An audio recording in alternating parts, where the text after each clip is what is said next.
নামাজ পড়ার সময় মহিলাদের চুল দেখা গেলে নামাজ হবে কিনা? খুবই গুরুত্বপূর্ণ একটি প্রশ্ন প্রিয় ভাইরা। এই প্রশ্ন মেয়েদের অধিকাংশের অজানা। মেয়েদের নামাজের সতর ছেলেদের নামাজের সতর থেকে আলাদা। ছেলেদের নামাজের সতর নাভির উপর থেকে হাঁটুর নিচ পর্যন্ত। মেয়েদের নামাজের মধ্যে সতর এই চুলের গোড়া থেকে থুতনির উপর, এই কানের ভিতর থেকে এইটুকু, দুই হাতের কবজি, দুই পায়ের গোড়ালির নিচের অংশ, এর বাহিরে পুরা শরীর নামাজের মধ্যে ঢাকা থাকবে।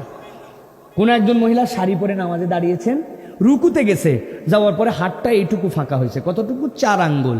সুবহানা রব্বিল আযীম, সুবহানা রব্বিল আযীম, সুবহানা রব্বিল আযীম 3 বার পড়াও শেষ, উনার নামাজ ভাঙ্গাও শেষ।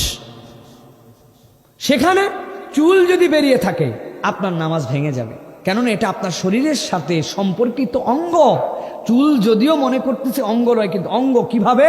ফরজ গোসল করার সময় প্রত্যেক চুলের গোড়া পর্যন্ত পানি পৌঁছানো ফরজ, তার মানে এটাও আপনার শরীরের সাথে অঙ্গ। সেই হিসাবে কোনো মেয়ের নামাজের সময় যদি চুল বেরিয়ে থাকে তাহলে তার নামাজ শুদ্ধ হচ্ছে না।